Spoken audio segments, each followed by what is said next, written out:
ॐ नमस्ते ज्योतिराजाय विवेकानन्दशूरये सच्चित्सुखस्वरूपाय स्वामिने तापहारिणे। বিবেকানন্দের দৃষ্টিতে হিন্দু ধর্ম ও বেদান্তের রূপরেখা। আমরা এই ক্লাসের ভূমিকা রূপে হিন্দু ধর্ম স্বামী নির্বেদানন্দ রচিত, এখান থেকে প্রথম ধর্ম বলতে ঠিক কী বোঝায়, তারপরে তার সঙ্গে হিন্দু ধর্ম, পরের দুটি অংশে স্বামীজির কথাটা দেখব। স্বামীজি এরা তৃতীয় খণ্ডে আছে, দুটি লেকচার আছে, সেখান থেকে আমরা দেখব ধর্মের উদ্ভব আর ধর্মের মূল তত্ত্ব। প্রথমে ধর্ম সম্বন্ধে যদি জানতে হয় তাহলে ধর্ম কি? সাধারণ অর্থে বলা হয় ধর্ম সেটি হচ্ছে ধৃ ধাতু থেকে নিষ্পন্ন হয়েছে, যার অর্থ হচ্ছে ধরিয়া থাকা বা ধরে রাখা।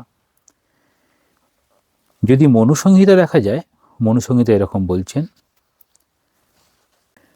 ধর্ম এব হত হন্তি ধর্ম রক্ষতি রক্ষিতঃ তস্মাৎ ধর্ম ন হন্তব্যো মানো ধর্ম হত বোধিত। ধর্ম সেটিকে বলা হয় একটি শক্তি। কীরকম শক্তি? যা অন্যায়কে ধ্বংস করে, আবার যে শক্তি অর্থাৎ ধর্ম যারা পালন করে, ধর্মই তাদেরকে রক্ষা করে, এই রকম। তো এই ধারণা থেকে বোঝা যায়, আমরা যদি ঈশ্বরী সম্বন্ধে যদি জানতে চাই, তাহলে ঈশ্বরের উপাসনা যেসব ভঙ্গি, ইংরেজিতে যেটাকে রিলিজিয়ান বলে, সেটি পাশ্চাত্যের রকম ব্যবহার হলেও ভারতবর্ষে এই আর্যদের ক্ষেত্রে বা ভারতবর্ষের ধর্মের ক্ষেত্রে ঠিক উপাসনার ভঙ্গিমাকে যেরকম রিলিজিয়ান ধর্ম বলা হয়, সেটিকে না বলে স্বামী যেরকম বলেছেন, রিলিজিয়ান ইজ রিয়েলাইজেশন, অর্থাৎ অনুভবের বিষয়। ধর্ম সেটি অনুভবের বিষয়। তাহলে ধর্মের একটি শক্তি আছে, সেই শক্তিটাকে অনুভব করতে হবে, তবে বুঝে বোঝা যাবে সেই ধর্মটা কি। তাহলে হিন্দুদের যে আমাদের যে শব্দ ধর্ম, তার তাৎপর্য সেটি ইংরাজি শব্দে রিলিজিয়ানের অর্থে যা বোঝানো হয় তার থেকে আরও গভীর এবং ব্যাপক। কেন? কারণ হচ্ছে তার পরিধি অনুযায়ী। এবার বোঝানো হচ্ছে প্রত্যেক বস্তুর একটা করে সত্তা আছে, সেই সত্তা অনুযায়ী তার একটি ধর্ম বলা হয়। যেমন সূর্যের ধর্ম আলো তাপ দেওয়া, চুম্বকের ধর্ম আকর্ষণ করা। কাকে আকর্ষণ করবে? চুম্বক যাকে আকর্ষণ করতে পারে, লোহা নিকেল ইত্যাদি, এই রকম। তাহলে বলছেন যেরকম বস্তুর যদি এরকম হয়, তাহলে মানুষের ক্ষেত্রে কীরকম হবে? তাহলে এই মূল ভাব মানুষের, তখন বলা হবে মানুষের মনুষ্যত্ব। মনুষ্যত্বটাই মানুষের ধর্ম। ওই একটি যোগ হবে, যেমন দুধের ধবলত্ব, অর্থাৎ একটা মানে তার যে সত্তা সেটিকে বোঝানো হয়। এবার বলছেন আগুনের যেমন অগ্নির যেমন ধর্ম হচ্ছে দাহিকা শক্তি, সেরকম জড়ের ধর্ম হচ্ছে স্থাবরত্ব, স্থাবর জঙ্গম জড়। তাহলে এই জড় আর জীব, তাদের মধ্যে পার্থক্য দেখা যায়। তাহলে মানুষের মূল স্বভাবটা তাহলে কি? হিন্দুদের ক্ষেত্রে মানুষের মূল স্বভাব সেটি কিন্তু এই পাশ্চাত্যের ধর্ম বা যেটিকে সেমিটিক রিলিজিয়ন বলে তাদের থেকে একদম আলাদা। মানুষের ঈশ্বরীয়ভাবে পূর্ণ হইবার এক অনন্য সাধারণ সামর্থ্য আছে। মানুষের ঈশ্বরীয়ভাবে পূর্ণ হইবার এক অনন্য সাধারণ সামর্থ্য আছে, যে কারণে ঠাকুর বলছেন মানুষ কি কম গা, সে ঈশ্বরের চিন্তা করতে পারে। এই সামর্থ্যের উপরই বিশ্বের অপর প্রাণী হইতে মানুষের স্বাতন্ত্র্যের দাবি প্রতিষ্ঠিত। কাজেই এই বিশেষ সামর্থ্যটি মানব ধর্ম, অর্থাৎ মানুষ অনন্য সাধারণের তার ক্ষমতা আছে, যেটি দিয়ে সে ঈশ্বরীয় ভাবটা গ্রহণ করতে পারে। এবার মানুষের এরূপ বিবর্তন খুব সম্ভব, কারণ বলা হচ্ছে দেবত্ব তাহার অন্তরে নিহিত। এরকম বলছেন, হিন্দু শাস্ত্র বলেন ঈশ্বর সর্বত্রই বিরাজ করেন, আমাদের হৃদয়ে তিনি আছেন। তাহলে ঈশ্বর কোথায় আছেন? বলা হয় নারায়ণ কোথায় থাকেন না, নারায়ণ ভক্ত হৃদয়ে বাস করেন। বলছেন আমি বৈকুণ্ঠেও থাকি না, আমি দেবালয়েও থাকি না, আমি ভক্তের হৃদয়ে অবস্থান করি। তাহলে স্বরূপত আমরা ঈশ্বর থেকে অভিন্ন, কারণ তিনি আমাদের ভেতরেই রয়েছেন। কিন্তু আমাদের এই স্বরূপ অন্তরের অন্তঃস্থলে প্রচ্ছন্ন থাকে। তাহলে কখন প্রকাশিত হবে? বলছেন মন পবিত্র না হওয়া পর্যন্ত তাহার সন্ধান আমরা পাই না। তাহলে মনটা পবিত্র, সেটিকেই ঠাকুর বলছেন শুদ্ধ মন, শুদ্ধ বুদ্ধি, শুদ্ধ আত্মা একই। তাহলে মনটা পবিত্র হতে হবে। ঠিক যেমন কাঁচ অপরিষ্কার থাকিলে ভিতরের আলো দেখা যায় না, তেমনি মন মলিন থাকিলে দিব্য জ্যোতির সন্ধান পাওয়া যায় না। যদিও সর্বদাই ঈশ্বর আমাদের অন্তর বাহির পূর্ণ করিয়া রহিয়াছেন। কিরমভাবে বলা হয়? সর্বম খল্লিদম ব্রহ্ম, যা কিছু দেখছি সবই সেই ব্রহ্মের দ্বারাই প্রকাশিত। তাহলে আলো পাইতে হইলে যেমন কাঁচ পরিষ্কার করিতে হয়, ঠিক তেমনি হৃদয় দেবতাকে প্রকট করিতে হইলে মন শুদ্ধ করিতে হয়। তাহলে যার যত মন শুদ্ধ হবে, শুদ্ধ পবিত্র হবে, তার মধ্যে সেই দেবতার গুণগুলো প্রকাশ পাবে। গীতাতেও এরকম আছে, দৈবাসুর সম্পদ বিভাগ যোগ। কিভাবে একজন মানুষ দেবতা হতে পারে, কিভাবে একজন মানুষ আসরিক গুণ সম্পন্ন হয়ে যেতে পারে। এবার আসরিক গুণের কতগুলো বলা হচ্ছে। কোনগুলো আসরিক গুণ? কাম, ক্রোধ, লোভ, মোহ, হিংসা, দেশ, অহংকার, স্বার্থপরতা প্রভৃতি হচ্ছে মলিনতা, অর্থাৎ এই মানব মনকে কলুষিত করে দেয়। কলুষিত করছে অর্থাৎ যেন কাঁচের উপরে সেই ধুলো ময়লার আবরণ পড়ে গেল, আর আলো প্রকাশিত করার ক্ষমতা তার থাকে না। তাহলে সেই রকম একইভাবে আমাদের এই অন্তর্নিহিত যে দেবত্ব আছে তার উপরে আবরণ। তাহলে আবরণগুলো খুব সুন্দরভাবে বলছেন। কোনগুলো আবরণ? কাম, ক্রোধ, লোভ, মোহ, হিংসা, দেশ, অহংকার, স্বার্থপরতা। যতদিন মন ইহাদের অধীন থাকে, অর্থাৎ মনের মধ্যে এদের আধিপত্য বেশি থাকে, ততদিন কি হবে? ততদিন পদে পদে আমাদের ত্রুটি বিচ্যুতি ঘটে। অনেক সময়ই আমাদের ব্যবহার হয় পশুর মতো, অর্থাৎ সেখানে মানুষের মনুষ্যত্ব বা মানুষের মানবীয় যে গুণগুলো, সেই দিকগুলো দেখতে পাওয়া যায় না। তখন সেখানে পশুর গুণগুলো প্রকাশিত হয়।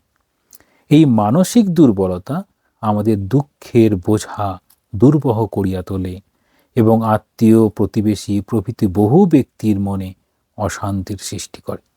তাহলে যত আমাদের এগুলো প্রবল হবে, কাম, ক্রোধ, লোভ, মদ, মোহ, মৎসর্য, এসব যা কিছু গুণ, মলিনতা যত বেড়ে যাবে, তত আমাদের নিজের অশান্তি, পারিপার্শ্বিকের অশান্তি। বলছেন মনের এই মলিনতার জন্য প্রাকৃত অবস্থায় বাস্তবিক আমরা প্রায় পশুরই মতো থাকি, তবুও আমরা যথার্থ পশু নই। এখন যথার্থ পশু নই কেন? মানুষ হচ্ছে উন্নত প্রাণী। পশুর যেরকম ভাবনা, মানুষ সেরকম ভাবতে পারে না। মানুষের সমস্ত ইন্দ্রিয়গুলো আরও বেশি সূক্ষ্ম। সেই সূক্ষ্ম ইন্দ্রিয় দিয়েই সে আরও সূক্ষ্ম জিনিসকে ধরতে চায়, যেটা পশু পারে না। এখানে বলছেন ভগবানের দিকে আগাইয়া যাইবার ক্ষমতা আমাদের আছে, পশুদের তাহা নাই। তাহলে ভগবান অর্থাৎ অনন্ত, নিত্য, শুদ্ধ, বুদ্ধ, মুক্ত, সত্য স্বভাব, এই রকম যার পরিচয়, তাহলে সেখানে বলা হবে অনন্ত।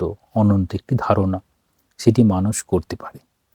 মনের সমস্ত মলিনতা দূর করিয়া দিব্যভাব মূর্ত করিবার শক্তি লইয়া মানুষ জন্মগ্রহণ করে। তাহলে জন্মগ্রহণ করে আমাদের এই সবগুলো রয়েছে, এটাই হচ্ছে আমাদের সমস্ত ফ্যাকাল্টি আছে, আমাদের চেষ্টা করতে হবে সেগুলোর পূর্ণ বিকাশের। এটাই আমাদের মানব ধর্ম। তাহলে মানব ধর্ম কি হবে না, যত আমাদের অন্তরায় আছে, আমাদের মনের শুদ্ধতার প্রতি যা কিছু অন্তরায়, সেগুলো যত আমরা বাধা সরিয়ে নিজেদেরকে শুদ্ধ পবিত্রতার দিকে নিয়ে যাব, সেটি হচ্ছে আমাদের ধর্ম। তাহলে এটি করার জন্য আমরা কি করি? আমরা অনুষ্ঠান কিছু কিছু করি, কিছু করা কিছু না করা। সেক্ষেত্রে দেখা যায় উপবাস, বাহ্য শৌচ, অন্তঃশৌচ, খাদ্য, খাদ্যের বিচার, সব কিছুর মধ্যে দিয়ে আমরা সংযম অভ্যাস করার চেষ্টা করি। সেই সংযম কীরকম না, তার একটা বহিরাঙ্গ, কাম ক্রোধ লোভ প্রভৃতির থেকে যেন বহিরাঙ্গ থেকে খাবারের প্রতি স্বাভাবিক লোভ, সেটি আমি সংযম করে চেষ্টা করছি। সব কিছুরই বোঝানোর চেষ্টা করবে সংযম অভ্যাস করাটাই যেন মানবের ধর্ম। এই মানব ধর্মকে উপেক্ষা করিয়া যাহারা কাম ক্রোধ ইত্যাদিতে মত্ত থাকিতে চায়, তাহারা এখনো যথার্থ মানুষ হইয়া ওঠে নাই। তাহারা মানুষের মূর্তিতে কতকগুলি পশু মাত্র। তাহলে কি বলছেন?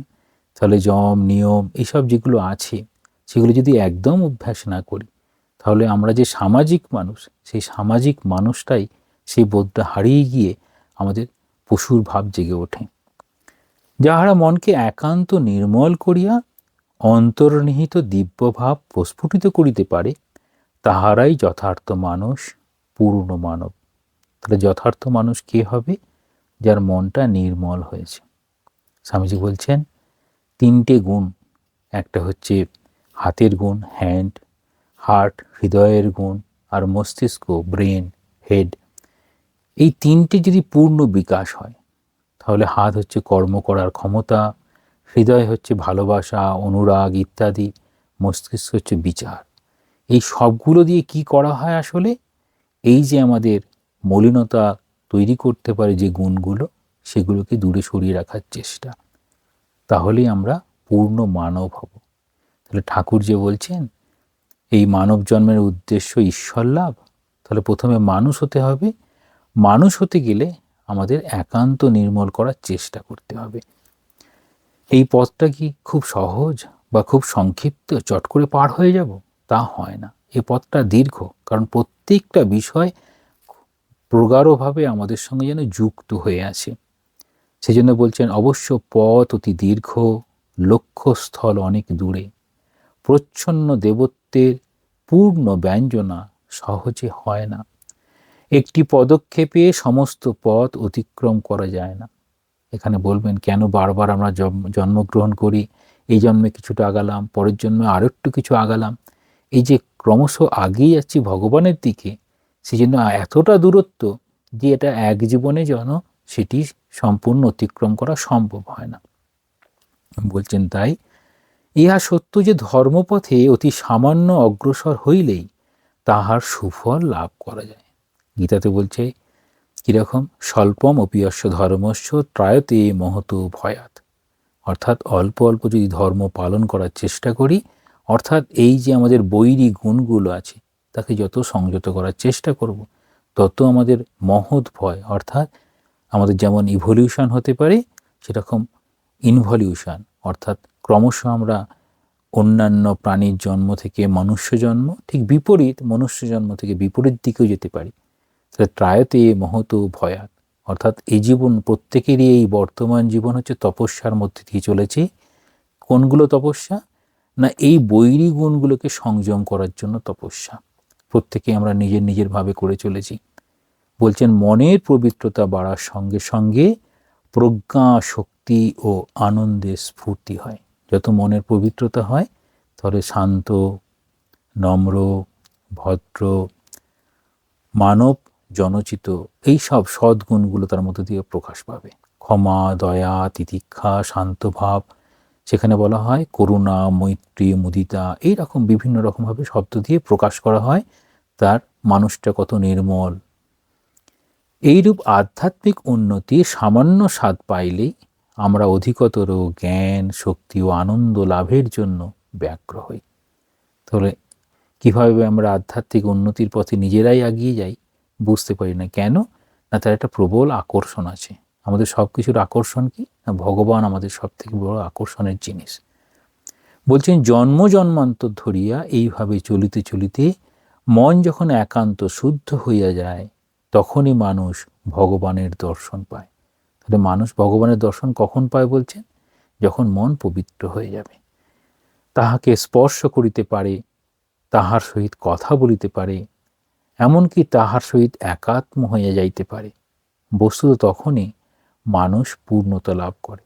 তবে বলছেন, একান্ত নির্মল মন যখন হলো, তখন অন্তর্নিহিত দিব্যপ্রভাব প্রস্ফুটিত হয়ে আমাদেরকে পূর্ণ মানব করল। আবার সেই পূর্ণ মানব, মানুষের পূর্ণতা লাভ, ভগবান লাভ হলো কখন? না জন্ম জন্মান্তর ধরে এরকম চলতে চলতে যখন শুদ্ধ মন, শুদ্ধ বুদ্ধি, শুদ্ধ আত্মা একই রকম হয়ে মানুষ ভগবানের দর্শন কিংবা তার পাদপদ্মের স্থান কিংবা অদ্বৈতভাবে সবিকল্প, নির্বিকল্প ইত্যাদি সমাধির রূপ আছে দিয়ে মানুষ পূর্ণতা লাভ করল। বলছেন সত্যই যিনি ভগবান লাভ করেন তিনি কীরকম হবেন? না তিনি নিজেই ভগবানের মতো হয়ে যাবেন। ব্রহ্মবিদ ব্রহ্মৈব ভবতি। যিনি ব্রহ্মবিদ, ব্রহ্মকে জানেন, তিনি ব্রহ্মই হয়ে যান। প্রেম, আনন্দ, শক্তি ও জ্ঞানে তিনি পূর্ণ হইয়া ওঠেন। পার্থক্য দেখাচ্ছেন সাধারণভাবে জীবনযাপন, তার মধ্যে ধর্ম একটি যেন অঙ্গ, তারপর ধর্মটাই প্রধান।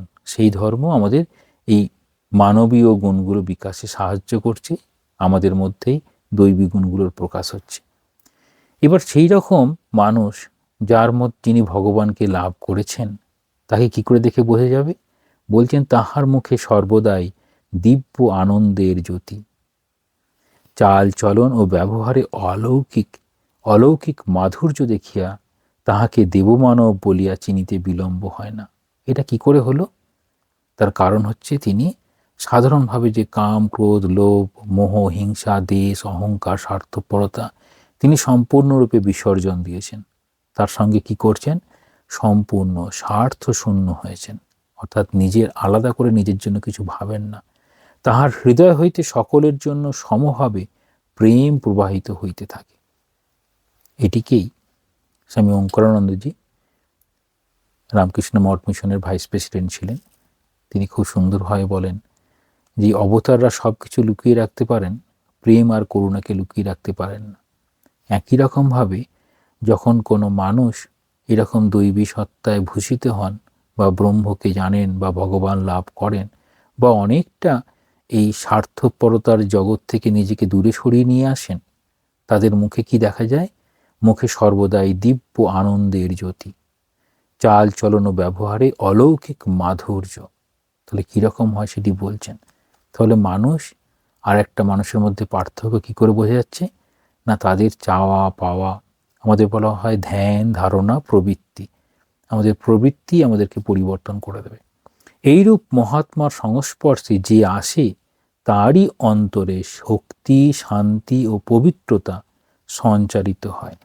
তাহলে দেখা যায়, আমরা দেখি শ্রীরামকৃষ্ণের কাছে যারা এসেছেন, কথামৃতের আলোকে দেখে বুঝতে পারি তারা যেরকম জীবনযাপন করতেন তাদের জীবনগুলো সব পাল্টে গেল।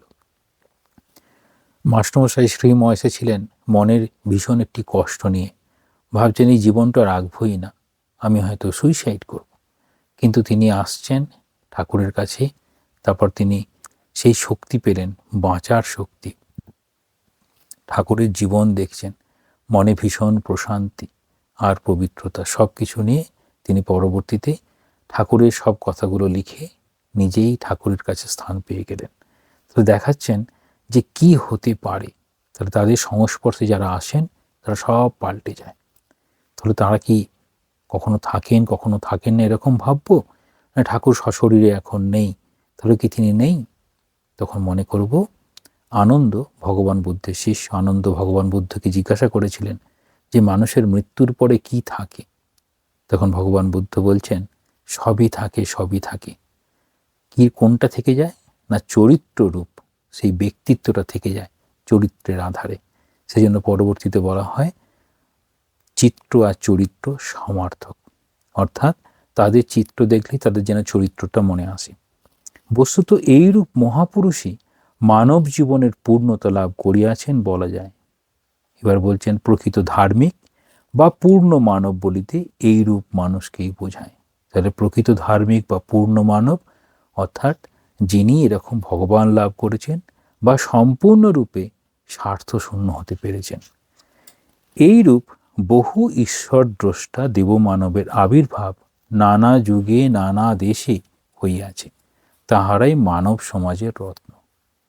কেন না মানুষ তাদেরকে অনুসরণ করতে পারে জীবনের পূর্ণতা পাওয়ার জন্য। হৃদয়ের পূর্ণতার আবেগে তাহারা নিজ নিজ জীবনের উপলব্ধি প্রচার করিয়া গিয়াছেন।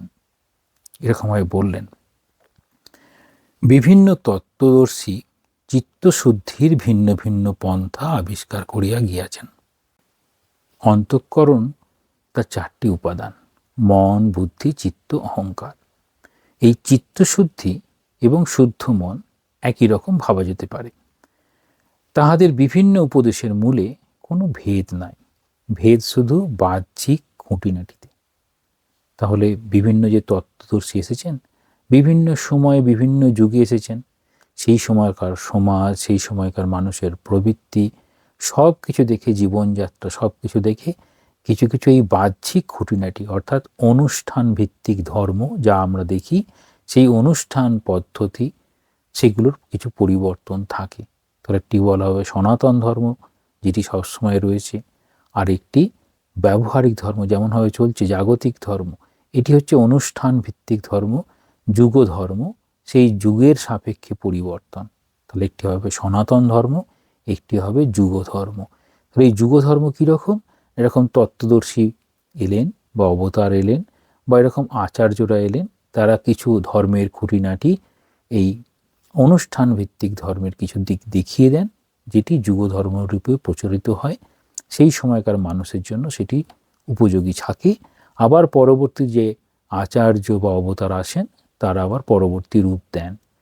শ্রীরামকৃষ্ণ এটিকেই বলছেন, এই বাদশাহী আমলের টাকা মোগল আমলে চলে না, এই রকম ধরনের কথা বলছেন। মানে যখন যেরকম আসেন, তখন সেই সময়কার সামাজিক প্রেক্ষাপটে তাদের বাণীগুলোই প্রযোজ্য। জগতের সমস্ত খাঁটি ধর্মই একনিষ্ঠ সাধককে পূর্ণতার দিকে লয়ে যায়। পূর্ণতা কি? না মনের শুদ্ধিকরণ। প্রত্যেকটি ধর্মই ভগবান লাভের এক একটি নির্ভুল পথ। যে কারণে ঠাকুর বলছেন, যত মত তত পথ, সব পথই সত্য, সব পথ ভগবানের দিকেই নিয়ে যায়। শাস্ত্রের নির্দেশ অনুযায়ী হিন্দু নরনারী ধর্ম সম্বন্ধে এইরূপ উদার ও সার্বভৌম ধারণা পোষণ করিতে শিখিয়াছেন। এবার আমরা খেয়াল করব, এই যে প্রত্যেকটা ধর্মই ভগবান লাভের এক একটি নির্ভুল পথ, এটি কারা শিখেছেন? না হিন্দু নরনারী। খেয়াল করব, যারা হিন্দু নরনারী নন তারা কিন্তু এটা বুঝতে পারেন না। বাস্তবিকই ঈশ্বর দ্রষ্টা মহাপুরুষ এবং অবতারগণের বাণী ধর্মগুলিকে যে রূপ দিয়াছে, তাহাদের মধ্যে যে কিছুমাত্র ভ্রান্তি থাকিতে পারে, তাহা হিন্দুরা বিশ্বাস করেন না। কেন বিশ্বাস করেন না? তারা মনে করেন তিনিও তো অবতার, তিনিও তো মহাপুরুষ, তিনি তো ভগবান লাভ করেছেন, নিশ্চয়ই তার কথাটা ভুল নয়, আমি হয়তো ঠিক ঠিক বুঝতে পারছি না। তো এই রকম হিন্দুরা মনে করেন।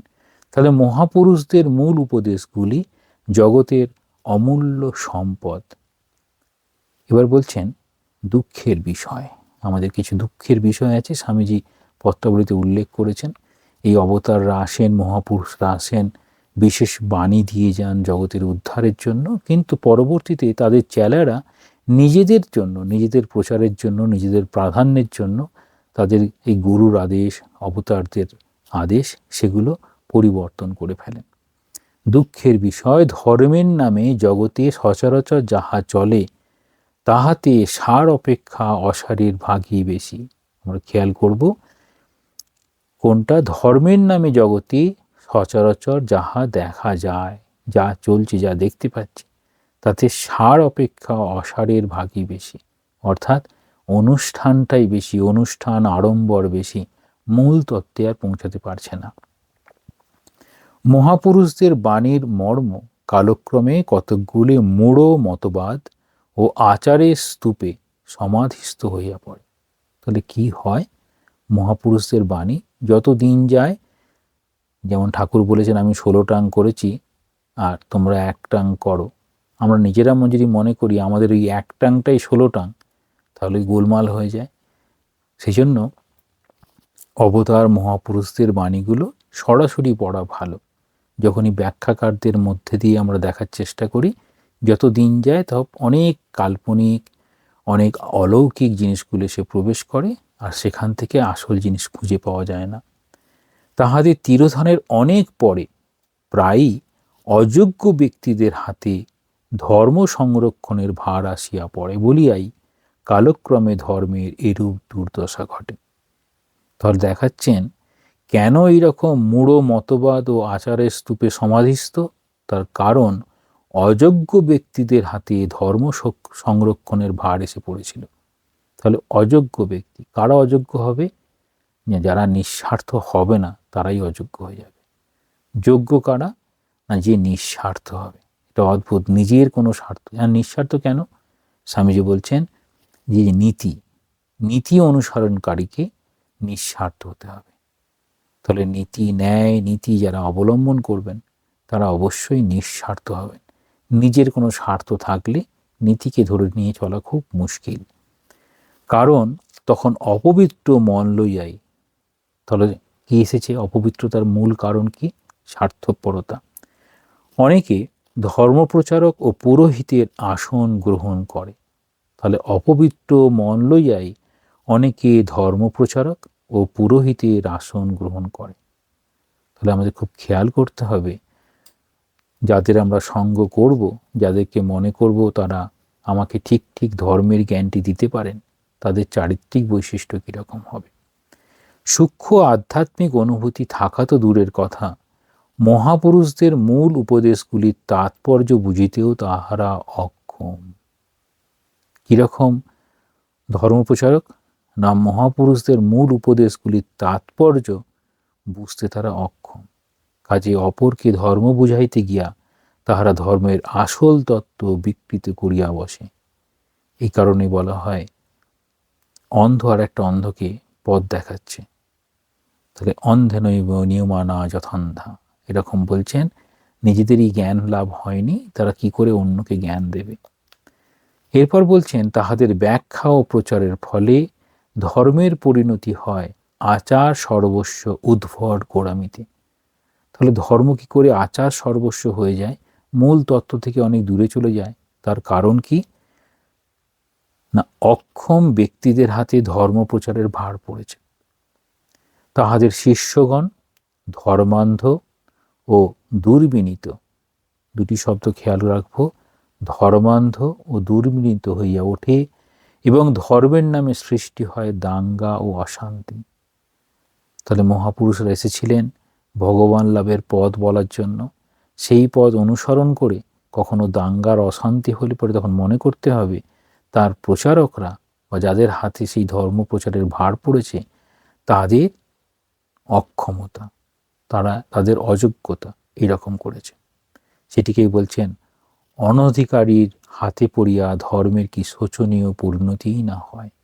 তাহলে অধিকারী হতে হবে, ধর্ম প্রচারে ঠিক ঠিক অধিকারী হতে হবে। আমরা দেখি ধর্ম প্রচারের ঠিক ঠিক অধিকারী করার জন্য কি করতে হয়? ঠিক ঠিক মতো শিক্ষা দিতে হয়। তাহলে ধর্মের এই প্রবর্তক বলা হয়, যারা ধর্ম শিক্ষা দেবেন তাদেরকে প্রবর্তক বলা হয়। সেই প্রবর্তকটা কি করবেন?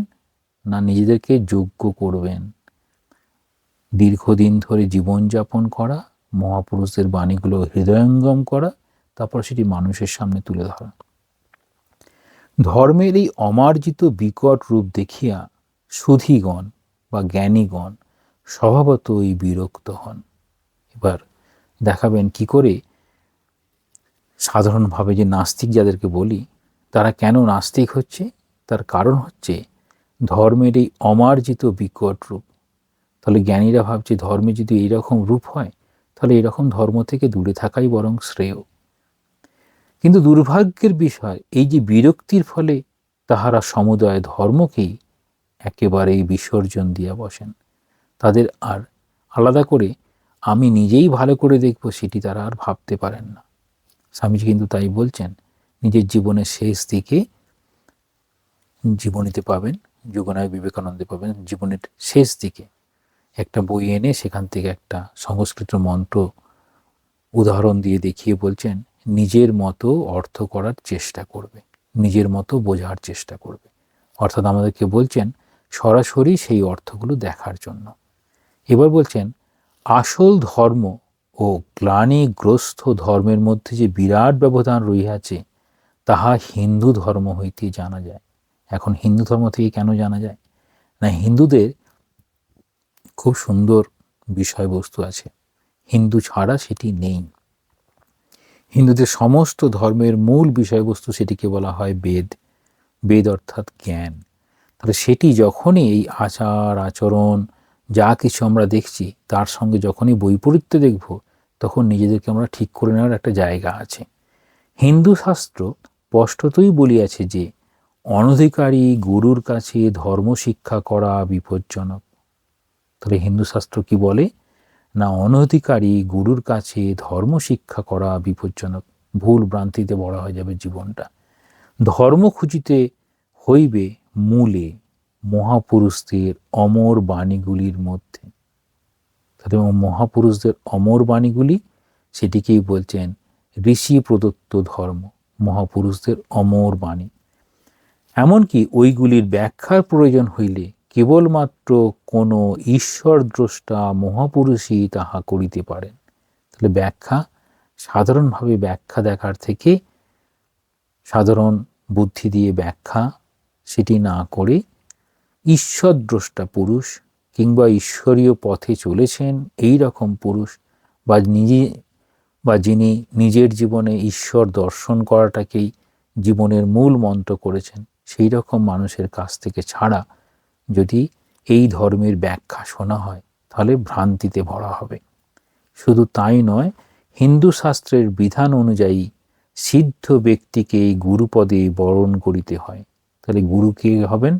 না, যিনি সিদ্ধ। স্বামীজি খুব ভালো করে বলেছেন, যিনি ভূত ভবিষ্যৎ বলে দিতে পারেন, আর নিজে যিনি ওই উপলব্ধির স্তরে পৌঁছেছেন, সেটি বলছেন সিদ্ধ ব্যক্তিকেই গুরুপদে বরণ করিতে হয়। এই কথা স্মরণ রাখিতে হইবে যে ধর্ম হচ্ছে সাধনার বিষয়। কেন সাধনার বিষয়? এমনি পড়াশোনা করার পরে পড়াশোনা করে জানা হলো, কিন্তু সেটি সাধনার মধ্যে দিয়ে আত্মীকরণ করতে হবে। খুব সহজেই আমরা বলতে পারি, জলে নেবে হাত পা ছুঁড়লেই হয়তো সাঁতার দেওয়া যায়, কিন্তু জলে যতক্ষণ নেমে সাঁতার না দেওয়া যায় ততক্ষণ কি জলের উপর সাঁতার দিতে পারি, এটা বলতে পারি? ঠিক সেই রকম ধর্ম সম্পর্কে জানলাম, কিন্তু সাধনা যদি না করা হয় তাহলে ধর্ম থেকে অনুভবটা পাওয়া যাবে না। শুধু কথার আড়ম্বরে কিছুই হইবে না। এটিকেই বিবেক চূড়ামণিতে বলছেন, বাগ্বৈখরি সত্যঝরি শাস্ত্র ব্যাখ্যান ও কৌশলম। মানে সুন্দর সুন্দর কথা দিয়ে উপমা দিয়ে শাস্ত্র ব্যাখ্যা করার চেষ্টা হচ্ছে, সেটি কেবলমাত্র শব্দ ঝুড়ি, শব্দের চাকচিক্য থাকবে। যথার্থ মানুষ হইতে হলে আমাদের মন পবিত্র করিতে হইবে, এইটি আমাদের প্রথম ও প্রধান কর্তব্য। তাহলে হিন্দু কি বলবেন? যে আমাদের মনটাকে পবিত্র করতে হবে। হিন্দু, মুসলমান বা খ্রিস্টান বলিয়া পরিচয় দিলেই, কিংবা কোনো ধর্মমতে আস্থা জ্ঞাপন করিলেই, অথবা এমনকি নিজ ধর্মশাস্ত্রে বিশেষ পাণ্ডিত্য অর্জন করিলেই ধার্মিক হওয়া যায়। তাহলে ধর্ম অনুভবের বিষয়, অর্থাৎ আমাদেরকে চেষ্টা করতে হবে আমার মনটা কতদূর পবিত্র হলো। ধার্মিক হইতে হইলে নিজ ধর্মের অন্তর্গত অবতার ও মহাপুরুষদের উপদেশ অনুযায়ী আচরণ করিতে হয়, সমগ্র জীবন নিয়ন্ত্রিত করিতে হয়। তাহলে আমরা অনেক সময় নিজের ধর্ম, আমার পরিচয়, আমরা সাধারণভাবে আমাদের পরিচয়, অর্থাৎ আমাদের এই দেহটা যেখান থেকে এসেছে, বাবা মার পরিচয়, সেখানে তারা যেরকম ধর্ম পালন করতো সেই ধর্ম। এবার হিন্দু হলে তাকে এবার ভাবতে হবে, বা একটু বড় হওয়ার পরে দেখতে হবে আমি আমার ধর্মের অবতারদের কথা জানি কি না, মহাপুরুষদের কথা জানি কি না, সেই অনুযায়ী কতদূর চেষ্টা করছি জীবনযাপন করতে। তখন বলছেন সমগ্র জীবনটা তাহলে নিয়ন্ত্রিত হবে। তাহলে ধর্মলাভ অর্থাৎ নিজের যথার্থ মানবতার পরিস্ফূর্তি হয় তখনই যখন অন্তরে ভগবান পূর্ণভাবে প্রকট হন। তাহলে অন্তরে ভগবান পূর্ণভাবে প্রকট হলে কি কি থাকবে? না, ভগবানের যা গুণ, ক্ষমা, দয়া, পবিত্রতা, শান্ত ভাব, সবগুলো চলে আসবে। মানব জীবনের এই চরম সার্থকতা লাভ করিবার জন্য অতন্দ্রিত সাধনার প্রয়োজন। তাহলে এরকমভাবে বলছেন, ধর্মের উপদেশ পালন করার জন্য ঐকান্তিক সাধনা প্রয়োজন। তাহলে এখানে বলছেন আমাদের ঐকান্তিক প্রার্থনা, ঐকান্তিক প্রচেষ্টা, এই রকম ঠাকুরের জীবনে দেখা যায় তিনি প্রথমে কি করতেন, অনুরাগের সঙ্গেই সাধন ভজন করতেন। সাধন ভজন কীভাবে করতে হবে সেরকম তিনি প্রথাগত যে রীতি তার জায়গায় অনুরাগটাকেই প্রাধান্য করেছিলেন। এই একই রকমভাবে এই ঐকান্তিক সাধনার প্রয়োজন, অর্থাৎ অনুরাগ। যত অনুরাগ আসবে তারপর আস্তে আস্তে অনুরাগটাই তাকে পথ দেখিয়ে নিয়ে যাবে। ধর্মের নির্দেশ অনুযায়ী আমাদের জীবনের গতি নিয়ন্ত্রিত করিতে হইবে, আচার ব্যবহার মার্জিত করিতে হইবে। তা না করিয়া আমরা যদি মনের পঙ্কিলতার মধ্যেই নিমজ্জিত হইয়া থাকি তবে নিশ্চয়ই আমরা পশুর স্তরে থাকিয়া যাইব। তাহলে বলছেন আমাদের মন যদি উন্নত না হয় আমরা তাহলে পশুর স্তরে থেকে যাব। এই রকমভাবে এই ধর্মের কথাটি বললেন। আমরা এখন দেখব এই ধর্ম, সেইটা স্বামীজির বাণী ও রচনার 3য় খণ্ডে রয়েছে। আমরা এখন দেখব ধর্মের উদ্ভব। যদি জগতের ধর্মের উদ্ভব দেখতে হয় তাহলে এই জগতের যা কিছু আমরা দেখছি সাধারণভাবে চিন্তা করে সেটিকে কিভাবে স্বামীজি প্রকাশ করছেন সেটি এখানে যেমনভাবে বলেছেন। তাহলে সেখানে আদিম যুগ, তাহলে আদিম যুগ থেকে আস্তে আস্তে এই সভ্যতা এলো। সেই সভ্যতার দিকে তার কি চিন্তাভাবনা ছিল সেরকম বলছেন। আদিম মানুষের নিকট প্রথমত সব কিছুই জীবন্ত। তাহলে যা কিছু দেখছেন জীবন্ত এবং মৃত্যু। তাহলে একদিকে দেখছেন জীবন আর একদিকে মৃত্যু। সেটা কি না, এই জীবন যতক্ষণ তার এই জীবনটা চলছে তারপর মৃত্যু, মানে জীবনটা থেমে গেছে। তাহলে তার কাছে খুব বেশি কি অর্থ বহন করলো না, মানুষ জন্মাচ্ছে, মারা যাচ্ছে, কিছুদিন থাকছে, একদম প্রাচীন। তাহলে এই পৃথিবীর প্রাচীনতম ভাষায় মৃত্যুকে বলা হয় এক প্রকার চলিয়ে যাওয়া। তাহলে কিছুদিন একসঙ্গে থাকলো তারপর যেন চলে গেল। এই ভাবনাটা হচ্ছে প্রথম। তাহলে মানুষ চলে গেল, তারপর বলুন কোথায় গেল। এই কোথায় গেল যখন দেখবে তখন সে প্রকৃতিকে দেখবে। প্রকৃতিকে দেখে কি ভাববে, সূর্য উঠলো, পদ্মফুল ফুটলো, সূর্য আস্তে আস্তে অস্ত গেল, পদ্মফুলগুলো যেন মুদিয়ে গেল। সেটিকে স্বামীজি বলছেন এরকম যে সুপ্তি মন পৃথিবীতে আলোক, উত্তাপ এবং আনন্দ ছড়াইয়া স্বমহিমাদীপ্ত প্রভাত সূর্য উদিত হয়। তাহলে সূর্য উঠল, ধীরে ধীরে সূর্য আকাশ অতিক্রম করে, হায় সূর্য শেষে অতি নিচে অতল অদৃশ্য হয়ে যায়।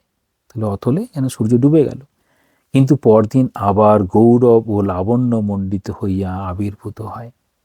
এবার বলছেন সভ্যতার উন্মেষ যেখানে হয়েছিল, জন্মভূমি নীলনদ, সিন্ধু নদ আর ট্রাইগিস, এই 3টি নদীর উপত্যকায় অপূর্ব পদ্মফুলগুলি মোদিত পাপড়িতে প্রাতঃকালীন সূর্যকিরণে স্পর্শ লাগিবা মাত্র ফুলগুলি প্রস্ফুটিত হয় এবং অস্তগামী সূর্যের সঙ্গে পুনরায় নিমিলিত হয়। তাহলে পদ্ম ফুটলো আর পদ্মটা বন্ধ হয়ে গেল। এই পদ্ম ফুটাকে পরে বলা হবে ভক্তির প্রকাশ। কিন্তু দুটো জিনিস দেখাচ্ছেন, তাহলে সূর্যটা এলো আর সূর্যটা চলে গেল। যেমনভাবে জীবনটা এলো, মৃত্যুতে যেমনটা চলে গেল। তাহলে মৃত্যু হচ্ছে চলে যাওয়া। তাহলে তখন ওরা চলে যাচ্ছে, কোথায় যাচ্ছে? তাহলে আদিম মানুষ ভাবিত তা হইলে সেখানে এমন কেহ না কেহ ছিল যে আসিয়াছিল, চলিয়া গিয়াছিল এবং সমাধি স্থান হইতে পুনরুজ্জীবিত হইয়া আবার উঠিয়া আসিয়াছে। এই তাদের ধারণা যে মৃত্যু হলো, সমাধি দেয়া হলো, এলো, তার প্রাণটা যেন চলে গেল জ্বরের মতো, আবার তারা যেন সমাধি থেকে উঠে এলো। ইহাই হইল প্রাচীন মানুষের প্রথম সমাধান। তাহলে এই জীবন নিয়ে যে যত কিছু চিন্তাভাবনা আছে তার প্রথম সমাধানটা করছেন, আসে এবং যায়, চলে যায়। সেটা কীরকম? এই যে সূর্য আর পদ্মের সঙ্গে তুলনা করা হলো, এবার বলা হবে সূর্য আর পদ্ম যেন প্রতীকের মতো। তাহলে সূর্য সেটি হচ্ছে যেন জ্ঞানের মতো, পদ্ম সেটি যেন ভক্তির মতো। এরকমভাবে দেখাচ্ছেন ধর্মজগতের প্রথম প্রতীকের যেন সৃষ্টি হয়ে গেল। এবার বলছেন এই সর্বত্র ওই যে আসা যাওয়া, এর মাঝে কিছু হয় না? বলছেন হ্যাঁ, আরও কতগুলো জিনিস ঘটে, যেন গভীর গহ্বর রয়েছে। কোথায় গহ্বর রয়েছে? যেন আকাশে দিনের বেলা কিছুই দেখা যাচ্ছে না, রাত্রি হলেই আবার সেই চাঁদ গ্রহ নক্ষত্র সব এসে সব যেন অন্ধকারকে নিরানন্দ করে আবার ফিরে যাচ্ছে। বলছেন এই আলো এলো, আবার অন্ধকার হয়ে গেল। তাহলে অন্ধকার সেটি যেন আমাদের মনে নিরানন্দ নিয়ে এলো। কেন? মানুষ সেই সময় কত ভয় পেত অন্ধকার হয়ে গেলে, তো সকল আনন্দ যেন চলে গেল। তখন বলছেন ওই যে অন্ধকার হয়ে গেল, ওটা যে তমিশ্র, সেটি ভয়াবহ। তাহলে সেখানে কি দেখছেন না, যদি আলো থাকে তাহলে সেই ভয়টা চলে যায়। তাহলে চোখ খুলে দেখছে জলের নিচে আমরা কিছুই দেখতে পাই না, উপরে আলো, সবই আলো। রাত্রিকালে মনোরম নক্ষত্রপুঞ্জ আলো বিকিরণ করে। তাহলে নিয়ে আসবেন এবার আলোর ধারণা। তাহলে যাদের আমরা ভালোবাসি তারা কোথায় যায়? তারা কি অন্ধকারে চলে গেল? এবার বলছেন নিশ্চয়ই তাহারা সেই তমসাবৃত স্থানে যায় না, তাহারা যায় ঊর্ধ্বলোকে, নিত্য জ্যোতির্ময় ধামে, যেখানে সবসময় আলো পাওয়া যাবে। এই চিন্তার একটি নতুন প্রতীকের প্রয়োজন আসিল, সেটি হয়ে গেল অগ্নি। তাহলে ছিল সূর্য, পদ্ম, তার সঙ্গে অগ্নি যুক্ত হলো। এবার বলছেন এই যত দেখা যাচ্ছে সেখানে প্রাচীনতম ধর্মগ্রন্থ বেদে কি বলছেন, হে অগ্নি জ্যোতির্ময় দেবগণের নিকট তুমি আমাদের দূত, অর্থাৎ আমাদের মৃত্যুর পরে তুমি আমাদেরকে সঙ্গে করে ওখানে নিয়ে যাবে। এখান থেকে কি হলো না, মানুষ আগুনেতে সব কিছু আহুতি দিল, যা শস্য যা কিছু হলো সবই যেন তারা অগ্নিকে যেন সন্তুষ্ট করার জন্য তাতে সহা করে দিত। সেখান থেকে যজ্ঞের সূচনা হলো। এ পর্যন্ত প্রশ্নের সমাধান হলো। তাহলে একটি হয়ে গেল সমাধানটা কি, কোথাও চলে যাওয়া, জীবন ছিল সেখান থেকে চলে যায়। যেমন হবে সূর্য চলে যায়, অস্তগামী হয়, রাত্রের আকাশে চাঁদ তারা এসবগুলো দেখা গেল, আবার সকাল হলো, তখন আবার আলো এলো, সেখান থেকে সূর্য, পদ্ম, পরবর্তীতে নক্ষত্র, সেখান থেকে অগ্নি, এই হলো। এবার বলছেন এই সব আসিল কোথা হইতে? তাহলে সমাধান তো হলো। এরপরের প্রশ্ন কোথায় চলে যায় সেটি ধরতে পারলো। তাহলে কোথা থেকে এলো এই প্রশ্ন যখন আসছে, তখন এই প্রশ্নটি প্রথমেই কেন জাগলো না? বলছেন প্রথমে মানুষ কখনোই সুখটাকে মনে রাখতে পারে না। সুখ, আনন্দ, সংযোগ, সম্ভোগ কিছুতেই তার মনে ততটা দাগ কাটে না। কোনটা বেশি দাগ কাটে? বলছে বিচ্ছেদ, বিরহ মানুষের খুব প্রভাবিত করে। তার রেখাপাত করে কোনটা না, অসুখ, দুঃখ, বিয়োগ, সেখানে মনঃকষ্ট প্রধান। তা বলছেন আমাদের প্রকৃতি হইতেছে কীরকম না, আনন্দ করব, সম্ভোগ করিব, সুখ লাভ করব, এই রকম সবসময় হচ্ছে সুখের দিকে সে চলেছে, সুখের পিয়াসী। যাহা কিছু আমাদের এই প্রকৃতিকে ভীষণভাবে নাড়া দেয় সেসব স্বাভাবিক গতি অপেক্ষা গভীরতর ছাপ রাখে। মৃত্যু ভীষণভাবে সব কিছু তছনছ করিয়া দেয় বলিয়া মৃত্যুর সমস্যা সমাধান করাই হইল প্রথম কর্তব্য। তারপর বলছেন তাহলে মৃত্যুর কর্তব্য হয়ে গেল কোথায় চলে যায়। এবার বলছেন তাহারা আসে কোথা হইতে? যাহা প্রাণবান তাহাই গতিশীল হয়। তাহলে যা কিছু প্রাণবান সেগুলো সব গতিশীল হলো। এবার বলছেন বর্তমান কালের শিশু মানবের নিকট যেন প্রতিভাত হয়, তেমনি প্রাচীনকালে মানব শিশুর নিকটও প্রতিভাত হইয়াছিল যে যাহা কিছু চলে তাহারই পিছনে একটি ইচ্ছা শক্তি আছে। এবার বলছেন এটা শক্তির প্রকাশ। বায়ু চলছে, জল চলছে, যা কিছু প্রবাহিত হচ্ছে, মেঘ, এই সবগুলো যেন নিজের তাদের একটা শক্তি আছে। বায়ুর একটা ইচ্ছে আছে, সে ভেসে বেড়াতে পারে। কোন মনটা না, শিশুর মন। যখন বড় হয়ে যায় তখন হবে না, হয়তো বাতাসের জন্য এই মেঘগুলো উড়ে উড়ে চলেছে।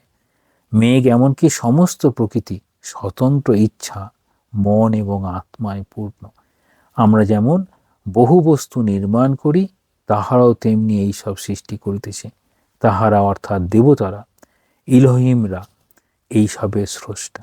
এখান থেকে দেবতার ধারণা আসবে, অর্থাৎ দেবতারা যেন হাজির হয়ে গেল। ইতিমধ্যে সমাজেরও উন্নতি হইতে লাগিল। সমাজে রাজা থাকতেন, কাজেই ধারণা হচ্ছে দেবতাদের মধ্যে যেন রাজা থাকবে। কেন রাজা থাকবে না? রাজা থাকবে কীরকম? তাহলে সেই রাজাদের যেন রাজা এরকম বলছেন, দেবাতিদেব যেন একজন থাকবেন, পরমেশ্বর এরকম যেন থাকবেন। এবার বলছেন দুটি দিকে দুরকম ধারণা হবে। ধর্মের দুইটি বিরাট উৎস, কীরকম? একটি আর্য ও সেমিটিক জাতির ধর্মের ভিতর একটি সাধারণ ধারণা আছে। তাহলে দুটি দিক দেখাবেন, একটা আর্য দিক, একটা সেমিটিক দিক। সেমিটিকটা কারা ছিল? নুহ বলে একজন ছিলেন, তার পুত্র, তার নাম সেম। সেই সেম থেকে যারা পরবর্তীতে এসেছে তাদেরকে সেমিটিক বলে। এটা মধ্যপ্রাচ্যের সমস্ত জাতিগুলো এই সেমিটিক রিলিজন ফলো করেন। নিয়ে আসছেন একজন পরম পুরুষ আছেন, তিনি অন্যান্য সপরের অপেক্ষা বহুগুণে শক্তিশালী বলিয়াই পরম পুরুষ। কিন্তু ইহার পরই আর্যেরা একটি নূতন ধারা প্রবর্তন করিল। তাহলে প্রথমটা ঠিক আছে, তারপরে আর্য যারা, তারা নূতন ধারা প্রবর্তন করবে। কীরকম? উহা পুরাতন ধারার এক মহান ব্যতিক্রম। এখান থেকে দেখানো হবে যে এই সেমেটিকদের ধারণা, ঈশ্বর সম্পর্কে ধারণা, এবং আর্যদের ঈশ্বর সম্পর্কে ধারণা কীরকম বৈপরীত্য আছে। তাহাদের দেবতা শুধু পরম পুরুষই নন, তিনি দৌ পিতর, অর্থাৎ স্বর্গস্থ পিতা। ইহাই প্রেমের সূচনা। তিনি আমাদের রক্ষা করবেন, আমাদের ভুল হলে ক্ষমা করবেন, প্রয়োজন হলে সাহায্য করবেন, ঈশ্বরের কাছে প্রার্থনা করব এইরকম, কারণ তিনি প্রেমময়, তিনি আমাদেরকে সাহায্য করবেন। সেমিটিক ভগবান কেবল সমুদ্যুত বজ্র, রুদ্র, দলের পরাক্রমশালী প্রভু। দেখাচ্ছেন সেমেটিকদের ভগবান কীরকম না, সমুদ্যুত বজ্র, রুদ্র, দলের পরাক্রমশালী প্রভু। এই সব ভাবের সহিত আর্যেরা একটি নূতন ভাব, পিতৃভাব সংযোজন করিল। আর পিতা, তারপরে মাতা আসবে। উন্নতির সঙ্গে সঙ্গে এই প্রভেদ আরও সুস্পষ্ট হইতে লাগিল। দুরকম ধারায় যাবে। মানব জাতির সেমেটিক শাখার ভিতর প্রগতি বস্তুত এই স্থানে আসিয়াই থামিয়া গেল। তাহলে প্রগতি আর হলো না, থেমে গেল। সেমেটিক দিকের ঈশ্বরকে দেখা যায় না। তাহলে সেমেটিক দিকের ঈশ্বরকে দেখা যায় না, শুধু তাহাই নয়, তাহাকে দেখায় মৃত্যু। আর আর্যদের ঈশ্বরকে শুধু দেখা যায় তাহা নয়, তিনি সকল জীবের লক্ষ্য। একমাত্র ঈশ্বরই আমাদের পরম গন্তব্যস্থল, সেটিকেই বলা হয় মহৎ আলয়। জীবনের একমাত্র উদ্দেশ্য তাহাকে দর্শন করা, মানে ভগবানকে লাভ করা, ভগবানকে দেখা, ভগবানের দর্শন পাওয়া। তাহলে দুটি পার্থক্য দেখিয়ে দিলেন। বেশ কয়েকটি পার্থক্য আছে। শাস্তির ভয়ে সেমেটিক তাহার রাজাধিরাজকে মানে, তাহার আজ্ঞা ও অনুশাসন মানিয়া চলে। তাহলে কি বলছেন? শাস্তির ভয়। সেমেটিকদের মধ্যে শাস্তির ভয় প্রধান। আর আর্যদের মধ্যে কীরকম? আর্যরা পিতাকে ভালোবাসে, মাতাকে ভালোবাসে, সখা বন্ধুকে ভালোবাসে। তার সঙ্গে কীরকম সম্পর্ক হবে? ভক্তিযোগে যেরকম আছে। কখনো সেটিকে বালকবৎ বা মানে শিশু সুলভ দৃষ্টিতে, তিনি যেন সন্তান সম, তিনি যেন প্রেমিক সম, তিনি পিতা মাতা, তুমি হে পিতা, এরকম করে আমাদের গানও আছে বিভিন্ন। সেখানে দেখানো হবে এই আর্যরা পিতা মাতা সখা বন্ধু সন্তান যাদের প্রতি ভালোবাসা সে দেখাতে পারে, সে ঈশ্বরের প্রতি সেরকম ভালোবাসা আরোপ করতে পারে। তাহারা বলে, আমাকে ভালোবাসিলে আমার কুকুরকেও ভালোবাসিতে হইবে। অদ্ভুত। আর্যরা বলছেন, আমাকে ভালোবাসলে আমার কুকুরকেও ভালোবাসবে। তাহলে আমরা দেবতাকে ভালোবাসি, দেবতার বাহনকেও ভালোবাসি। সুতরাং ঈশ্বরের সৃষ্ট প্রত্যেক জীবকে ভালোবাসিতে হইবে। তাহলে প্রত্যেককে ভালোবাসতে হবে, কারণ তাহারা সকলেই ঈশ্বরের সন্তান। সেমেটিকদের নিকট এই জীবনটা যেন একটি সৈন্য শিবির। এখানে আমাদিগকে আমাদের আনুগত্য পরীক্ষা করিবার জন্য নিযুক্ত করা হইয়াছে। আর্যের কাছে এই জীবন আমাদের লক্ষ্যে পৌঁছিবার পথ। সেমেটিক বলে, যদি আমরা আমাদের কর্তব্য সুষ্ঠুভাবে সম্পন্ন করি, তাহা হইলে স্বর্গে আমরা একটি নিত্য আনন্দ নিকেতন পাইব। স্বর্গের ধারণা। তাহলে আর্যদের ক্ষেত্রে কি স্বর্গের ধারণা নেই? স্বর্গের ধারণা আছে, কিন্তু স্বর্গের ঊর্ধ্বে একটা ধারণা আছে। আর্যের নিকট স্বয়ং ভগবানই সেই আনন্দ নিকেতন। তাহলে আনন্দ নিকেতন শেষ কথা কি? ভগবানই স্বয়ং আনন্দ নিকেতন। তাহলে তিনি, এই আমাদের একটি গান আছে, নাথ তুমি সর্বস্ব আমার, ওই গানটিতে সম্পূর্ণভাবে ঈশ্বরের, এই ব্যক্তি ঈশ্বরকে কিভাবে দেখানো হয় আর্যদের নিকট সেটি দেখানো হয়। তুমি দণ্ডধারী পিতা, তুমি সর্বস্ব আমার, এই রকম। তুমি হে উপায়, তুমি হে উদ্দেশ্য, এই রকম। সেমেটিকের মতে ঈশ্বর সেবা উদ্দেশ্য লাভের একটি উপায় মাত্র, এবং সেই উদ্দেশ্য হইল আনন্দ ও সুখ। তাহলে কোথায় থেমে যাচ্ছেন সেমেটিকরা? আনন্দ ও সুখ, স্বর্গের ধারণায় থেমে যাচ্ছেন।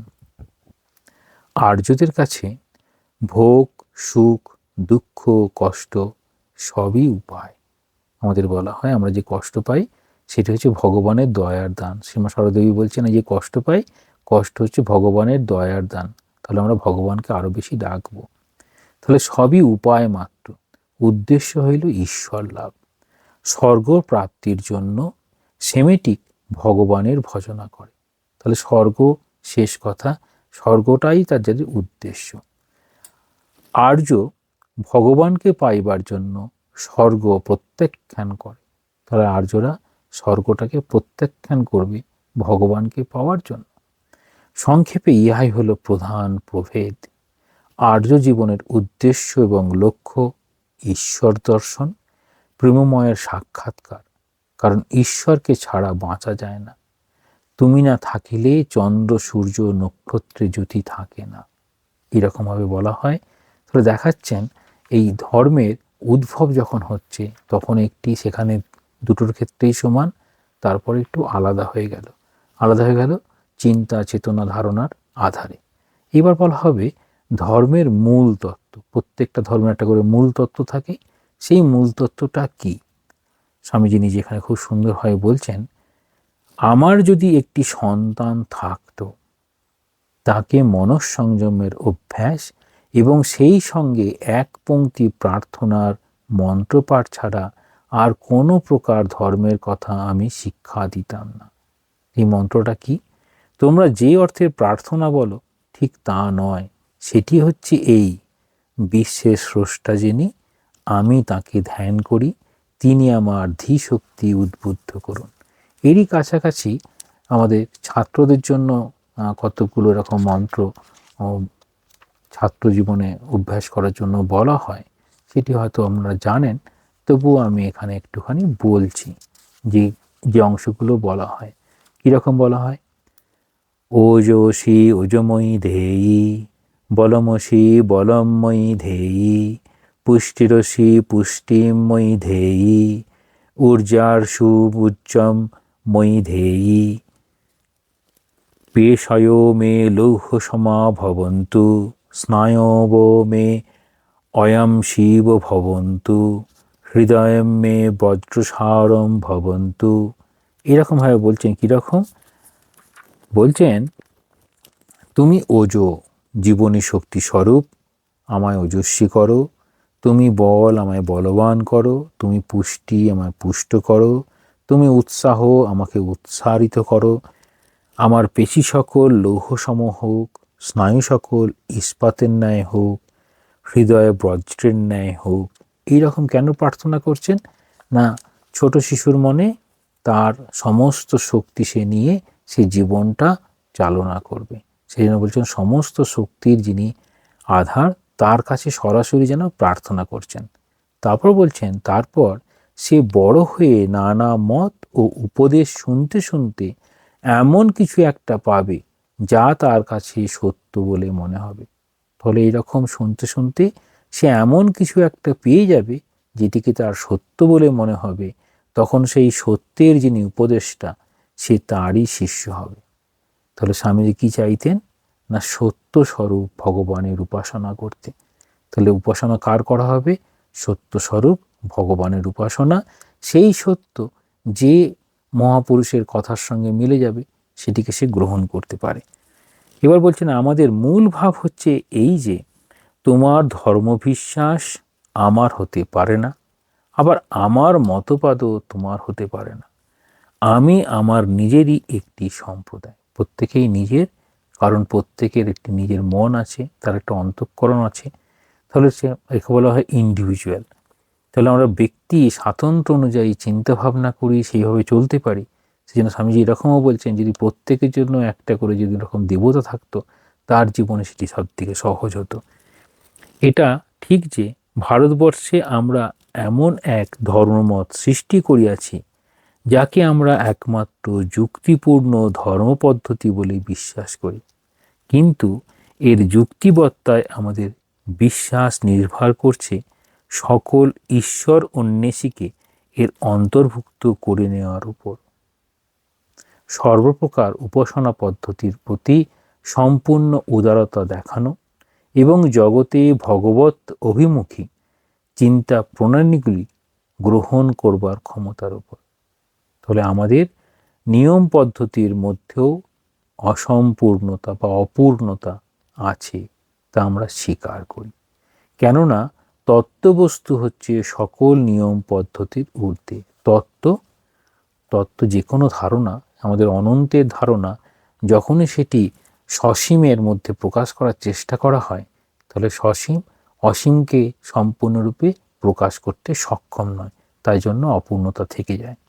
আর এই স্বীকৃতির মধ্যেই আছে অনন্ত বিকাশের ইঙ্গিত ও প্রতিশ্রুতি। তাহলে আমাদের সেই অনন্তের কথা বলা হবে। মত, উপাসনা এবং শাস্ত্র মানুষের স্বরূপ উপলব্ধির উপায় হিসাবে ঠিকই, কিন্তু উপলব্ধির পরে সে সবই পরিহার করে। তাহলে বলছেন সব কিছু আমাদের উপায়, উপলব্ধি হওয়ার পরে আর সেটির প্রয়োজন হয় না।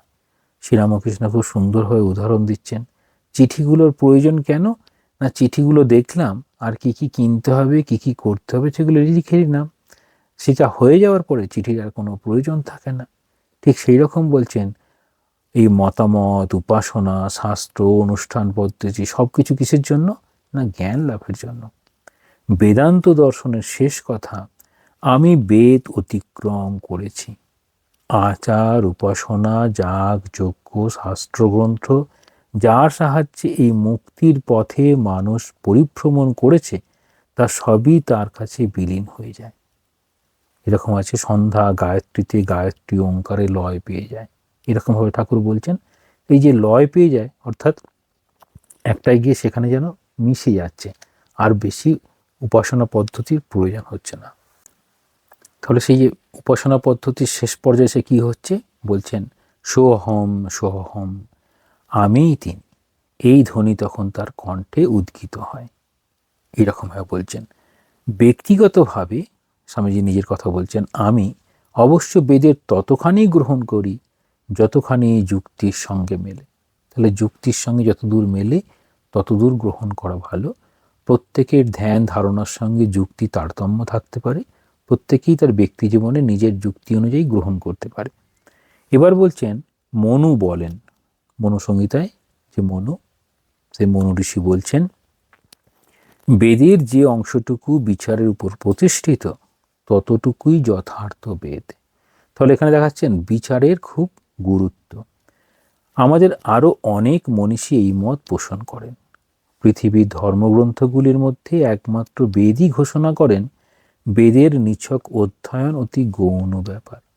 তাহলে বলছেন অধ্যয়ন কেন করবে, যেটাকে স্বাধ্যায় বলা হয়, পড়াশোনা। স্বাধ্যায়ের আসল উদ্দেশ্য কি? বলছেন স্বাধ্যায় তাকেই বলা যায় যার দ্বারা আমরা শাশ্বত সনাতন সত্য উপলব্ধি করি। তাহলে স্বাধ্যায় কি বলছেন, সনাতন সত্যকে উপলব্ধি করি। ওই পড়াশোনা করে জ্ঞান, তাহলে এমনি জানা হলো, তারপর পরীক্ষা পর্যবেক্ষণ সিদ্ধান্তের মধ্যে দিয়ে জানা, বিশেষ রূপে জানা, বিজ্ঞান হলো। এবার সেটিকে অনুভব করা। ঠাকুর এই জন্যই বলছেন পড়ার থেকে শোনা ভালো, শোনার থেকে দেখা ভালো। অর্থাৎ পড়া হলো, এবার গুরুমুখে শোনা বা নিজেই নিজের মনে মনে ডাউট ক্লিয়ারেন্স করতে করতে নিজে নিজেই দেখছেন, তারপরে সেটাকে একদম হাতে কলমে দেখে নেওয়ার মতো। যেমন পরীক্ষা পর্যবেক্ষণ সিদ্ধান্ত আছে, ঠিক একই রূপে এই পড়াশোনা, তারপরে সেটিকে দেখা। তাহলে পড়া, শোনা, দেখা, এই রকমভাবে বলছেন যে উপলব্ধি করা। তা নিছক পাঠ, বিশ্বাস বা তর্ক যুক্তির দ্বারা সম্ভব নয়। তাহলে এই সবগুলো হচ্ছে, তাহলে কী করতে হবে? তখন বলবেন এই যা কিছু দেখছি এটা সগুণ ঈশ্বরের একটি ভাব, আমি আর আমার পিতা এক, এইগুলো সবচেয়ে বিশেষ। সেই নির্বিশেষ ব্রহ্মের সঙ্গে এক বলেই তিনি নিজেকে জানেন এবং সগুণ ঈশ্বরের মতো নিজেই নিজেকে প্রক্ষিপ্ত করেন, প্রকাশ করলেন। এবার বলছেন মায়ার আবরণ। মায়ার আবরণকে তম বলা হয়। এই মায়ার আবরণ অজ্ঞানের মধ্যে দিয়ে দেখলে ব্রহ্মকে সগুণ ঈশ্বর বলে বোধ হবে। তাহলে মায়ার মধ্যে থেকে দেখার চেষ্টা, আর মায়া যখন অপসারিত হবে তখন এই সগুণ ঈশ্বর, নির্গুণ নিরাকার সেই ব্রহ্মের আস্বাদন পাওয়া যাবে। এবার আমরা যা কিছু দেখি সেটা কার সাহায্যে দেখি? আমরা যা কিছু দেখি এই পঞ্চ ইন্দ্রিয়ের সাহায্যে দেখি। আত্মা কখনো ইন্দ্রিয়গ্রাহ্য হতে পারে না। কেন? না, তাহলে তো অসীমটা সসীম হয়ে যাবে।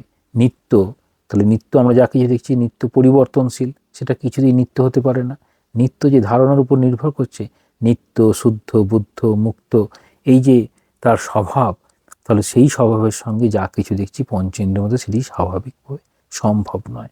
সেই জন্য বলছেন এই জ্ঞাতা আবার নিজেকে জানবে কি করে? তাহলে জ্ঞান, জ্ঞেয়, জ্ঞাতা তিনটি যখন এক হবে তখন সেই স্বভাবটা পরিষ্কার হবে, পরিস্ফুট হবে।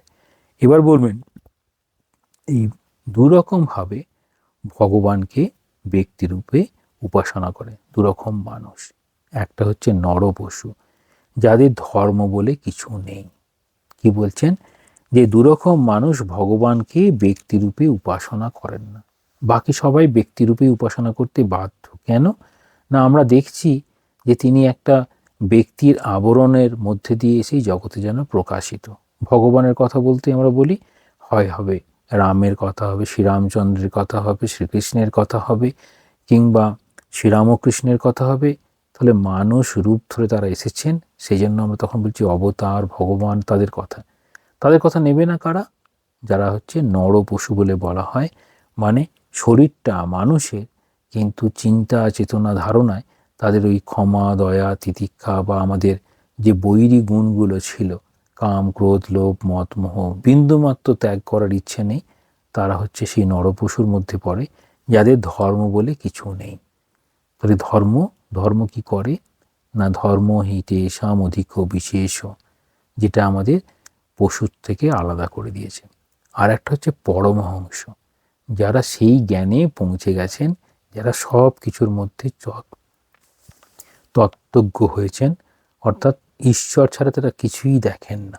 তাহলে তারা ওই সীমাটাকে অতিক্রম করে গেছেন বলে তারা আর ব্যক্তিরূপে পূজা করেন না, এরকম বলছেন। এইবার দেখাবেন যে আমাদের কেন মুক্তিটাই চরম লক্ষ্য হলো। তাহলে কোনো না কোনো কিছু বাধা সবসময় অতিক্রম করার চেষ্টা করি।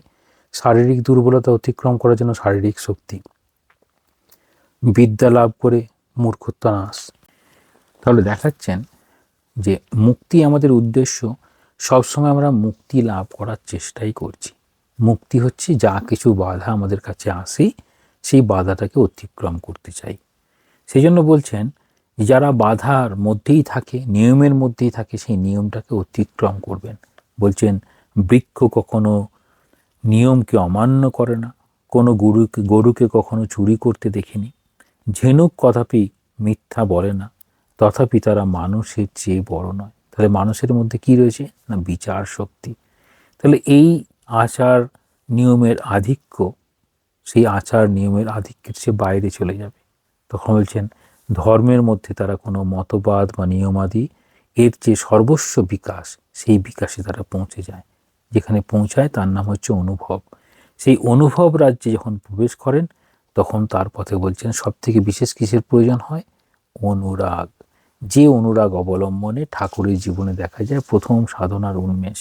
তাহলে ঈশ্বরে অনুরাগ যদি আসে কোনোভাবে, তাহলেই তার হচ্ছে ঈশ্বরকে আপনার বলে বোধ হবে। তখন তার ঈশ্বরের সৃষ্টি সকল বস্তুতে তিনি সেটা প্রেম করুণার চোখে দেখতে পাবেন। তাহলে ভক্ত বলবেন তাঁরই তো সব, আর তিনি আমার প্রেমাস্পদ, আমি তাকেই ভালোবাসি। তাহলে ভক্তির আধারে এখানে চলে গেল। দেখাচ্ছেন যে ঈশ্বরকে ভালোবাসার সঙ্গে সঙ্গে তারই ফলরূপে অবশেষে প্রত্যেকের প্রতি ভালোবাসা আসবে। তাহলে যেখানে যেখানে আমাদের যত্র যত্র নেত্র পড়ে তত্র তত্র কৃষ্ণস্ফুরে, সবই সেই ঈশ্বর। যতই ঈশ্বরের কাছাকাছি যাব ততই দেখতে থাকব যে তাতেই সব কিছু রয়েছে। আমাদের হৃদয় হবে তখন প্রেমের অনন্ত প্রস্রবণ। তাহলে প্রেম করুণার প্রতিমূর্তি। প্রেমের দিব্যালোকে মানুষ রূপান্তরিত হয়ে যায়, আর শেষ পর্যন্ত সেই মধুর এবং উদ্দীপনাময় সত্যটি উপলব্ধি করে প্রেম, প্রেমিক আর প্রেমাস্পদ এক হয়ে যায়। তাহলে এইরকমভাবে আমরা এই ধর্ম মানুষকে কি করতে পারে, যিনি যে ধর্মেরই মানুষ হন না কেন, তিনি কতদূর নিজের জীবনকে পরিশীলিত করে নিজের জীবনকে উন্নত করতে পারেন, সেই ভাবনা সমস্ত ধর্মেই দেখানো হয়েছে, আর্য ধর্মে অধিক রূপে। তাহলে আর্যদের ধারণাটা আমরা খেয়াল করব, আর্যদের ধারণার কথাই আমরা দেখব, কারণ আমরা সবাই আর্য। এই আর্যের ভাবনা, ভারতের সনাতন ভাবনা ধর্ম, সেই ধর্মের জন্য আমরা এর পরের দিন হিন্দু ধর্মশাস্ত্র আমরা একটু ওই বিষয়টা দেখব। ওম শান্তি শান্তি শান্তি। হরি ওম তৎসৎ। শ্রীরামকৃষ্ণার্পণমস্তু। আমরা একে একে হ্যান্ড রেজ করতে পারেন, কিছু বলার থেকে বলতে পারেন। হ্যাঁ বলুন। হ্যাঁ হ্যাঁ আচ্ছা, এই যে আদিম মানুষ হ্যাঁ যে এই চিন্তা করলো, চিন্তা এরকম ভাবে করলো যে চিন্তা শক্তির স্তর ধরে, স্রোত ধরে আর শেষমেশ দেবতার অনুভূতি পর্যন্ত পৌঁছালো। হ্যাঁ, এই চিন্তা করা কি আদিম মানুষকে নিজেরা সাধনা থেকে নিজেদের করিয়েছিল, না কোনো ঐশ্বরিক গুণ বা এরকম? না, আমাদের হচ্ছে সত্য, সেটা হচ্ছে অনুভব সত্য। এখানে অনুভব থেকে নেওয়া হচ্ছে। আমরা যা দেখছি, যেমন আমরা জেগে আছি, আমাদের বুদ্ধি কাজ করছে, এটা আমাদের অনুভব, বুদ্ধিটা আমাদের কাজ করছে। এটা খাবার জিনিস, এটা আমাদের খাবার জিনিস নয়, বুঝতে পারছি। এরপরে দেখতে পাচ্ছি যখন ঘুমিয়ে পড়লাম, তখন ঠিক ঘুমটা আসেনি, স্বপ্নের মধ্যে দেখছি অদ্ভুত অদ্ভুত প্রাণী আমরা দেখতে পারি। আমরা দেখতে পারি ঘোড়া আকাশে উড়ছে, গোটা শরীরটা হয়তো মাছের, মুখটা হয়তো মানুষের, বা একটা ময়ূর, সে হয়তো জলে ডুবে সাঁতার কাটছে। কত রকম কি স্বপ্ন দেখতে পারি। তো সেখানে বুঝতে পারি যে আমার বুদ্ধিটা নিশ্চয়ই কাজ করছে না। তারপর আমাদের এই গভীর ঘুমে সেটিও যেন হারিয়ে গেল। এটা আমাদের প্রত্যেকেরই অনুভব। একই রকমভাবে অনুভব দেখছি, সূর্য উঠল, সূর্য অস্ত গেল। আমরা বলি সূর্য ওঠে, সূর্য অস্ত যায়। আমরা বলি না পৃথিবী ঘুরছে, কিন্তু আমাদের ঋষিমুনিরা বলেছেন পৃথিবীটাই ঘুরছে। সেটি আলাদা কথা, কিন্তু আমরা দেখছি যে একটা উদিত হলো, একটা অস্ত গেল। তাহলে কোথায় একটা চলে যায়, কোথায় চলে যায়? আচ্ছা, কার প্রভাবে আসে? সেটি দেখতে গিয়ে ওই যে সূর্য এবং পদ্মের কথা বলা হলো। তারপর বললো যে সূর্য তো চলে গেল, তো তারপরেও আলো দিচ্ছে কারা? নক্ষত্র, গ্রহ, নক্ষত্র সব এখন সেখানে আলো দিচ্ছে, চাঁদ আলো দিচ্ছে। ও তাহলে সেখান থেকে এলো অগ্নি। তাহলে অগ্নিটাই পবিত্র, সূর্য তো তখন থাকে না, সেই জন্য এই রকম। তো এই বিষয় যখন হলো, তখন বলছে না, তাহলে এটি আমাদের দেবদূত হয়ে আমাদের মৃত্যুর সময় নিয়ে যাবে। কোথায়? না, সে আমরা কেউই অন্ধকারে থাকতে ভালোবাসি না, অন্ধকার তমিস্রা, অর্থাৎ সেখানে আমাদের ভয় ভয় অবস্থা, কিচ্ছু পারি না। তাহলে আমাদের আলোর দিকে যে নিয়ে যাবে, এবার দেবদূতের ধারণা হলো। তাহলে সেখান থেকে অগ্নি, এই দেবদূত, তাহলে অগ্নি, সেখান থেকে যজ্ঞের ধারণা। এই যে পরপর ইভলিউশন, এটা কি একবারে হয়েছে? না, একবারে হয়নি। সেই জন্য এই ভারতবর্ষের শাস্ত্রগুলো, বেদ, উপনিষদ অপৌরুষীয়, কোনো মানুষের লেখা নয়, সত্য উপলব্ধি যারা করেছেন। এটা পরের দিকে আমরা পাবো, সত্য উপলব্ধি যারা করেছেন। ঋষি কাকে বলা হয়? যারা সত্য দ্রষ্টা। আমরা প্রত্যেকেই নিজের জীবনে কিছু কিছু সত্য উপলব্ধি করি। আমরা অনেক সময় ছোটদেরকে বলি যে এটা তুমি বুঝতে পারছো না, কি করে হয়? খুব হয়তো বিরক্তিকর কিছু করে ফেললো, তখন আমরা বলি, হ্যাঁ, আনন্দের সঙ্গেই বলি যে তুমি যখন বাবা হবে তুমি বুঝতে পারবে বাবার কি কষ্ট, কারণ সে তো বাবায় পরিণত হয়নি। তো এই যে বলছি, মানে আমি বাবা হওয়ার পরে বাবার অনুভব এইরকম, সেটিকে বাবা অস্বীকার করতে পারে না। মায়ের অনুভব অস্বীকার করতে পারেন না। এই অনুভব থেকে আসছে, অনুভব হচ্ছে সত্য, প্রত্যেকের অনুভব। এবার ব্যক্তি বিশেষে যার যেরকম চিন্তা চেতনা থাকবে, তার ঠিক সেই রকম অনুভব হবে। তাহলে দেখাচ্ছেন এই প্রাচীন যুগে যখন সভ্যতার উন্মেষ কাদের মধ্যে হয়েছিল? না, যাদের মধ্যে জ্ঞান, বিচার, বিবেচনা বোধ বেশি ছিল, তাদেরকে এই ব্রাহ্মণ বলছে। তাহলে সভ্যতার উন্মেষ কাদের হাত ধরে? না, সভ্যতার উন্মেষ, জ্ঞানের উন্মেষ, অর্থাৎ সেই ব্রাহ্মণ, পুরোহিত, তাদের দ্বারা সভ্যতার উন্মেষ। সকলে ভালো থাকবেন। প্রণাম, জয় মা। হ্যাঁ হ্যাঁ, ভালো থাকবেন সবাই। জয় মা।